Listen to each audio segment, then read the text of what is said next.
السلام علیکم۔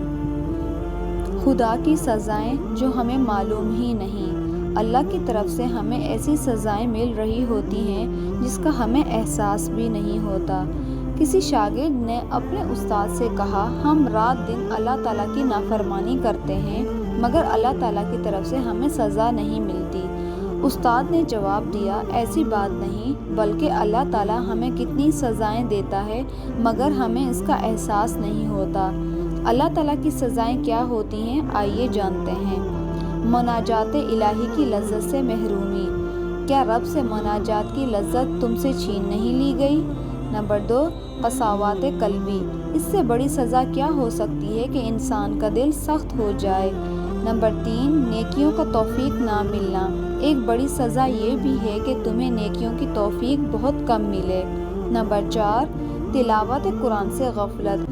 کیا ایسا نہیں ہوتا کہ دن کے دن گزر جاتے ہیں مگر تلاوت قرآن کی توفیق نہیں ملتی، بلکہ بعض اوقات قرآن کی آیتیں سنتے ہیں جن میں اللہ تعالیٰ نے فرمایا کہ اگر یہ قرآن پہاڑ پر نازل ہوتا تو اللہ کے خوف سے ریزہ ریزہ ہو جاتا، اور ہم یہ آیت سنتے ہیں مگر دلوں پر کوئی اثر نہیں ہوتا۔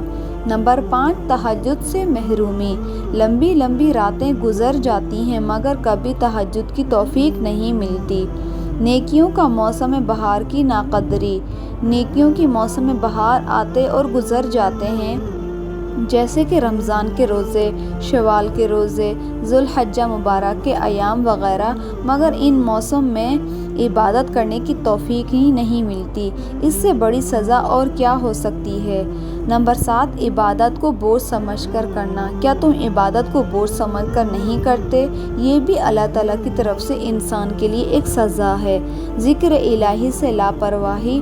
کیا اللہ کے ذکر سے تمہاری زبان خاموش نہیں رہتی؟ نفسانی خواہشات کے سامنے شکست۔ کیا نفسانی خواہشات کے سامنے خود کو کمزور نہیں محسوس کرتے؟ دنیا کی محبت۔ کیا تم مال و دولت، منصب، شہرت کے بے جا حرص و لالچ میں مبتلا نہیں ہوتے؟ اس سے بڑی سزا اور کیا ہو سکتی ہے؟ گناہ کبیرہ کو معمولی سمجھنا۔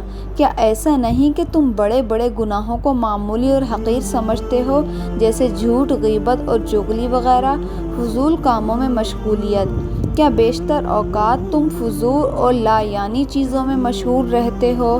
آخرت سے غفلت۔ کیا تم نے آخرت کو بھلا کر دنیا کو اپنا سب سے بڑا مقصد نہیں بنا لیا؟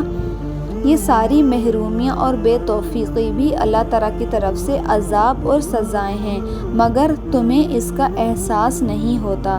یاد رکھیں، اللہ تعالیٰ کا یہ بہت معمولی عذاب ہے جسے اور حقیقی عذاب اور سب سے خطرناک سزا وہ ہے جو دل کو ملتی ہے۔ اس لیے اللہ تعالیٰ سے عافیت کی دعا مانگو اور اپنے گناہوں کی معافی طلب کریں، کیونکہ گناہوں کے سبب بندہ عبادت کی توفیق سے محروم کر دیا جاتا ہے۔ اللہم اعنی علی ذکرک و شکرک و حسن عبادتک۔ اے اللہ، آپ مجھے اپنا ذکر کرنے، شکر کرنے اور بہترین طریقے سے عبادت کرنے والا بنا۔ آمین۔